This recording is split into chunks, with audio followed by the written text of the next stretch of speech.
Tupac Shakur. His murder in Las Vegas is still a mystery, even as his fame as an actor and recording star grows.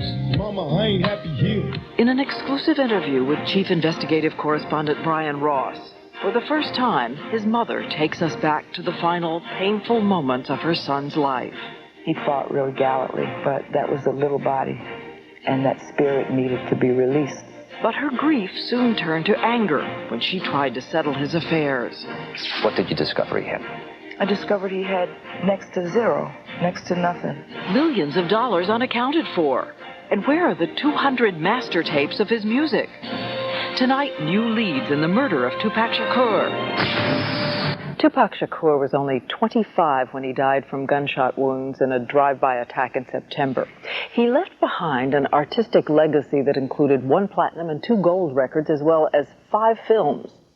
The murder is still unsolved, and now even that legacy is in doubt. Tonight, in an exclusive interview with Chief Investigative Correspondent Brian Ross, Tupac Shakur's mother asks for an accounting, not only for his death, but for what she says someone is trying to steal from his life.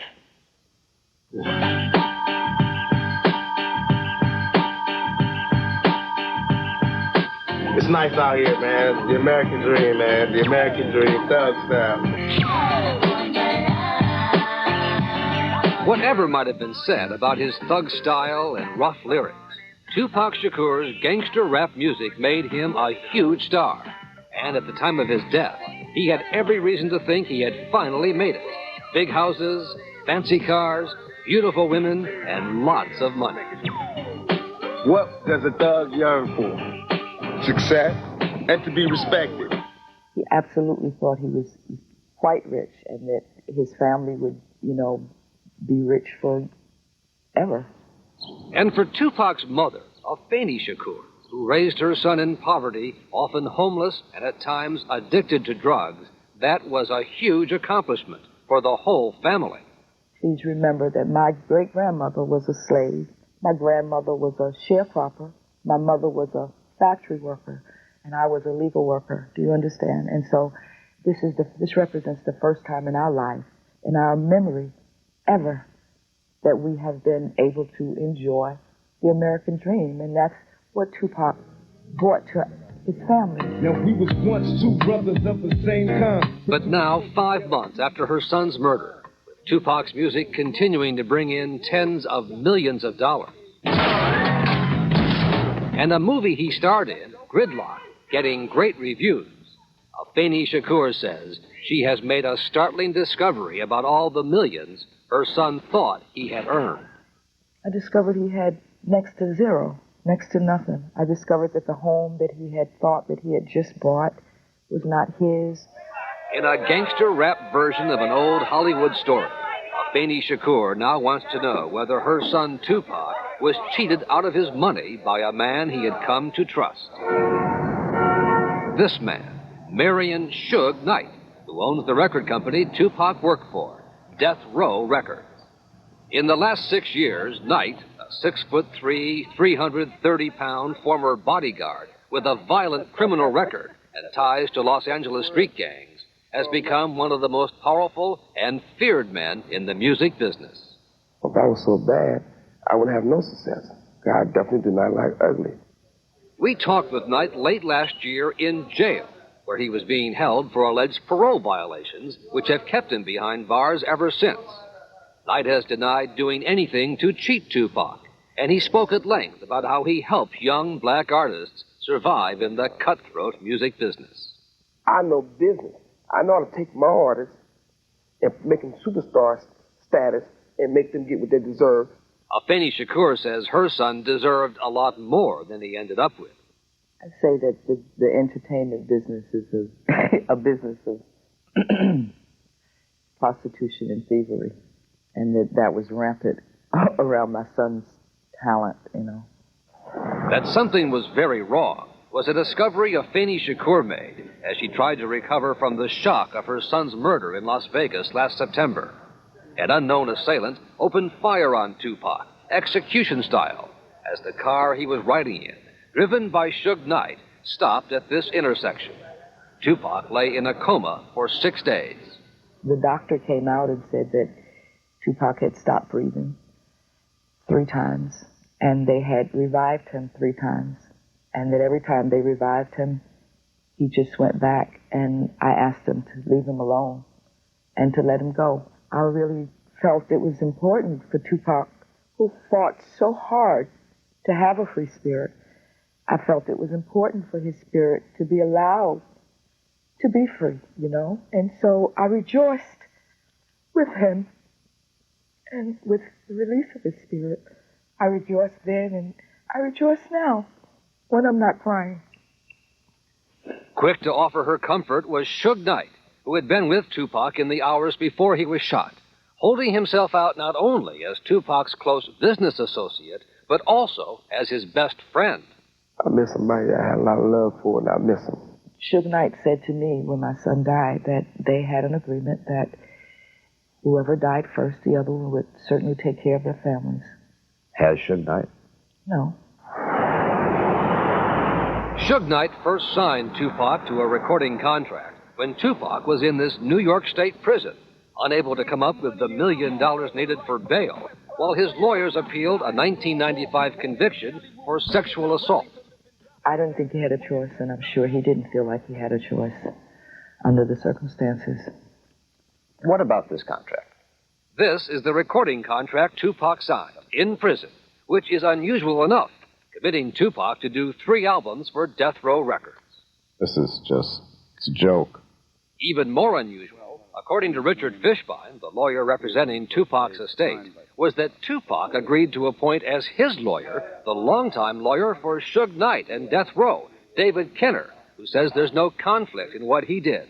You just have to think about the consequences of coming in to have an agreement signed with a lawyer, and the lawyer walks out not only representing this side, but representing both sides. Why they let me go? I don't know, but I'm out. Out on bail, fresh out of jail, California dreaming. But at first, Tupac was grateful to be free, and his mother says he wasted no time in trying to work off his debt to Suge Knight. He got out of prison on Thursday, and by Thursday night, he was in California in the studio. By Friday, Tupac had completed 7 songs from that double album. The music hit big, with sales in the millions. Tupac's mother says no one at Death Row would give Tupac an accounting of his money. He asked over and over and over and over again for accountings of the things that he did, of the monies that came in and never got him. And when he screamed loud enough, I'm told, someone would bring over a car and say, Tupac, here's a Rolls Royce. And he'd drive it around. And then when he died, you found out none of it was his. Tupac's family says in the months before his death, Tupac was fast catching on and preparing to break free of his reliance on Death Row and its lawyer, his lawyer, David Kenner. A few days before he was killed, he formally sent a letter telling David Kenner that he no longer can represent him and basically firing him. And in fact, Las Vegas homicide detectives took a close look at Tupac's contract and his business relationship with Suge Knight, who detectives say has refused to help the investigation. He obviously is a prime witness in this, also a victim, and we have gotten no cooperation from him. Lieutenant Wayne Peterson of the Las Vegas Police Department says Knight could help break the case, which is now focusing on a brutal fight caught on videotape in a Las Vegas hotel just hours before Tupac was killed. The tape shows members of Tupac's entourage, including Suge Knight and members of the Blood Street Gang, kicking and punching a young Los Angeles man who is a member of the rival Crip Street Gang. He denies it, but police now consider the beating victim and 2 of his relatives suspects in the case. We believe we know who's responsible for this. The problem we have with this case is we don't have anyone willing to come forward and testify to it. If you knew who killed Tupac, would you tell the police? Absolutely not. I mean, because, I don't Why know. not? Because it's not my job. I don't get paid to solve homicides. I don't get paid to tell on people. The gangster rap mentality that They don't want to talk to the police is definitely hurting this case. Nor has Knight been willing to talk with Afeni Shakur and her lawyer Richard Fishbach, who went to see Knight right after Tupac's death to settle Tupac's affairs. I kept telling Rick, well, we're just going to, we'll meet with Suge. Suge will take care of everything. Yeah, don't worry. He's going to tell you everything. We'll meet with him first, but he didn't even show up. And now Tupac's mother says not only is her son's money missing, but more importantly, the master recordings of the some 200 songs he wrote and sang, potentially worth hundreds of millions of dollars. We don't know where the masters are because we can't get an accounting from Death Row Records. You don't know where they are? We don't know where they are. Death Row Records and Suge Knight have made hundreds of millions of dollars with gangster rap and stars like Tupac Shakur.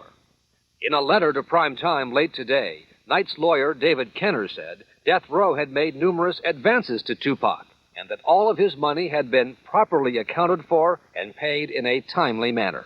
When I was young, me and my mama had beef, 17 years old. One of the most revealing songs Tupac ever wrote was about his mother, Afeni, and her life as a Black Panther in the 70s when Tupac was born, and her struggles raising him amidst poverty and crack cocaine. And even as a crack fiend, mama, you always was the black queen, mama. Given that and the death of her son, Afeni Shakur says no one in Hollywood should try to ignore her or cheat her.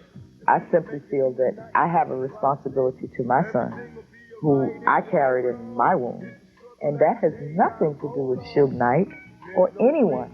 That only has to do with Afeni Shakur and Tupac Amaru Shakur. You all appreciate it. Don't you know me, love you, sweet dear mama. Afeni Shakur is not the only one looking for answers from Death Row Records. Primetime has learned that the FBI and 2 grand juries are investigating the record company and its head, Suge Knight, looking for links to drug trafficking and money laundering with LA street gangs and the New York Mafia. Allegations Suge Knight denies.